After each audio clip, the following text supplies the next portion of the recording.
You've been praying about it for months, maybe years. That job, that relationship, that opportunity you were so sure was from God. You knocked, you fasted, you quoted every scripture you could find about open doors and breakthrough. You stood in faith, you declared it, you believed, and the door still didn't open. Or worse, it opened just enough to give you hope, and then it slammed shut so hard you're still recovering from the sound. If that's you right now, you need to hear what I'm about to say because most Christians get this completely wrong. The door you've been pounding on might not be stuck. It might not be a test of your persistence. It might not even be the enemy blocking you. It might be God. And before you click away because I know that's a hard thing to hear, stay with me. Because what the Bible actually says about closed doors is not what you've been told. And the story that proves it involves a man who spent decades watching doors close in front of him, only to discover that every single one of them was God positioning him for something he couldn't yet see. His name is Daniel. But I'm also going to share something personal with you in this video because I've lived this. 20 years ago, my family and I made a decision that would lead us through closed doors and open ones, through seasons where we were on our knees begging God to move, and seasons where we looked back and realized He was building something we couldn't see. Let me take you to Babylon, around 605 BC. Daniel is likely a teenager, possibly no older than 14 or 15, when the door to everything he knows slams shut behind him. Jerusalem falls to Nebuchadnezzar. The temple is plundered. And Daniel is ripped from his home, his family, his language, his culture, and marched hundreds of miles to Babylon, where he's enrolled in a re-education program designed to strip him of his identity and reshape him into a servant of the empire. They give him a new name, Belteshazzar. They try to feed him food sacrificed to idols. They attempt to pour a Babylonian worldview into a Hebrew mind. And here's what I want you to notice. There is no verse in Daniel chapter 1 that says he prayed for the door to Jerusalem to open back up. There's no record of him fasting for God to bring him home. There's no moment where he stands at the Babylonian border, looks back toward Judah, and begs God to reverse the situation. Instead, Daniel does something that most of us never learn to do. He accepts that door is closed, and he looks for what God is doing in Babylon. He resolves not to defile himself with the king's food. He navigates the political system with wisdom. He serves with excellence inside a regime that was hostile to his God. And Proverbs 16:7 becomes his lived reality. When a man's ways please the Lord, he makes even his enemies to be at peace with him. Daniel didn't waste his exile pounding on a door God had already shut. He built a life in Babylon. He influenced kings. He interpreted dreams. He became the most trusted advisor in the empire. But here's the detail most people gloss over.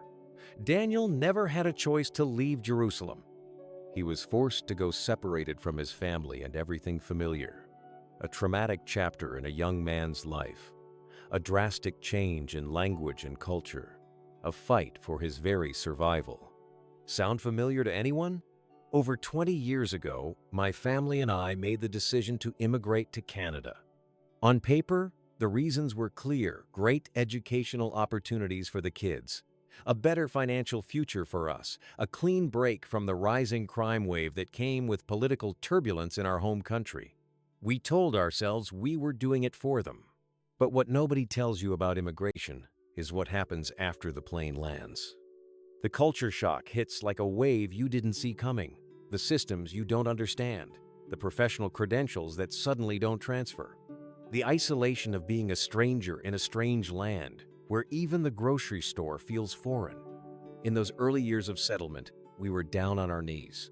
We, as a family, contended with God to open doors of opportunity employment so we could provide, housing so we could put down roots. Every morning felt like walking up to a door and finding it locked. And I'll tell you this, when God opened the doors, we ran through them, full of energy, full of thanksgiving. We didn't walk, we sprinted.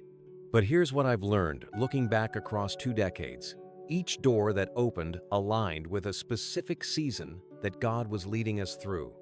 And every single door, the open ones and the closed ones, had to be watered with prayer and with obedience. Our lives are pieces of a puzzle. In the chaos of the moment, you're holding one jagged piece in your hand and it makes no sense. It doesn't fit anything you can see. You turn it over and over and it still doesn't look like it belongs anywhere. But God allows you, over years of praying and looking back, to put the pieces together, even the closed doors, especially the ones that slammed shut. The job you didn't get, the city you didn't move to, the house that fell through. At the time, it felt like rejection.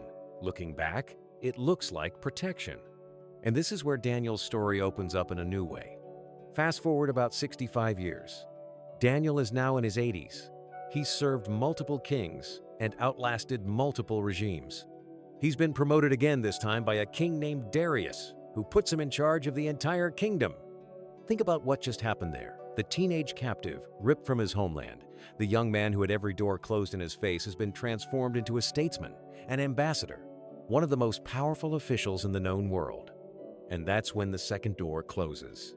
The other administrators and satraps, jealous, threatened, furious that a foreigner and a worshiper of Yahweh has been elevated above them, they go hunting for a way to destroy him. They find nothing. Daniel 6-4 says they could find no corruption in him because he was trustworthy and neither corrupt nor negligent. Their only weapon is his faith. So they manipulate Darius into signing a decree. For 30 days, no one in the kingdom may pray to any god or human being except the king. Anyone who violates it gets thrown into the lion's den. And here's the reaction that astounds me every time I read it. Daniel knows about the decree. He knows the consequences. And what does he do? He goes home. He goes to his upstairs room where the windows face toward Jerusalem, and 3 times that day, just as he had done his entire life, he gets on his knees and prays. With the windows open, where anybody could see. He does not hide. He does not close the windows. He does not pray silently in his heart. He doesn't even wait 30 days. And you know what happens next? The door to safety closes. They arrest him. They throw him into a pit full of hungry lions. A stone is rolled over the entrance and sealed with the king's own signet ring. There is no human way out. And none of this, not the decree, not the scheming, not the lion's den, none of it was a surprise to God. Here's where the Bible flips everything we've been taught about closed doors on its head. Most of us have been told that an open door means God's blessing, and a closed door means either the enemy is blocking us or God is saying no. But Daniel's story and my own story teaches us something radically different. Sometimes the closed door is the blessing. Because if God had opened the door to Jerusalem, Daniel would have gone home and never influenced an empire. If God had opened the door to safety when the decree was signed, Daniel never would have spent a night in the lion's den and never would have seen God shut the mouths of lions. Never would have been the catalyst for Darius issuing a decree to the entire empire that in every part of my kingdom people must fear and reverence the God of Daniel. And here's the part most people miss. The lion's den was not a detour from God's plan. It was the plan. God didn't prevent Daniel from going into the den. He protected him inside it. That's the word for you today. God is not always going to keep you out of the pit. Sometimes He lets you go in so He can demonstrate His power inside it, so that on the other side, the very people who try to destroy you end up being the audience for your deliverance. Young Daniel never had a choice. He was forced to go. Yet this servant of God walked through divine doors that transformed him into a statesman, an ambassador. And he ultimately received some of the greatest visions of the end times ever recorded in Scripture. Do you see the pattern? The door to Jerusalem closed, Daniel influences Babylon.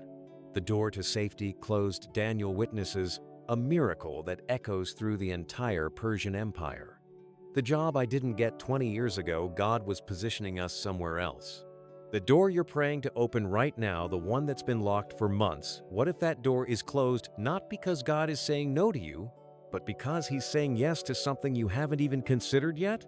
So how do you actually apply this? How do you know whether a closed door is God blocking you or the enemy fighting you? Here are 3 filters, and I've used every single one of them in my own journey. First is, your character growing or shrinking? When Daniel was in Babylon, he didn't compromise. He didn't become bitter. He served with excellence and maintained his integrity. In my own immigration journey, the closed doors either made us more faithful or more frustrated. If the closed door is making you more cynical, more angry, more distant from God that's not from Him, but if you're finding yourself drawing closer to God, growing in wisdom, serving others despite the pain you're in a Daniel season. Second, are there lions in this den, or are you just uncomfortable? Daniel faced actual lions, real danger. I've found that some closed doors were protecting us from things we couldn't see at the time, an environment that would have crushed us, a path that would have led to spiritual ruin. If the door closed, thank God for it, even if it hurts right now. And third, are you still praying with the windows open? Daniel didn't stop praying when the decree was signed. He didn't go underground. He kept his face toward Jerusalem. The closed door didn't close his prayer life. It intensified it. In our early years in Canada, prayer wasn't a ritual. It was oxygen. If you're still talking to God, still seeking His face, still trusting even when you don't understand, you're not off track. You're right where Daniel was. Each season has to be watered with prayer and obedience. And looking back, that's the only way the puzzle pieces ever came together. Here's what I want you to take from this. The God who shut the mouths of lions in Daniel's darkest night, the same God who guided my family through decades of closed doors and open ones, has not forgotten where He placed you. The closed door is not a rejection. It's a repositioning. Your life is a puzzle, and the piece you're holding right now, the one that makes no sense, is going to fit one day in a way you never expected. Don't make a final decision based on Act 1 of a story God is still writing. If this spoke to you, we're building a community of people who want to actually apply biblical wisdom to real life, not just talk about it. Subscribe and hit the bell so you don't miss what's coming next on this channel.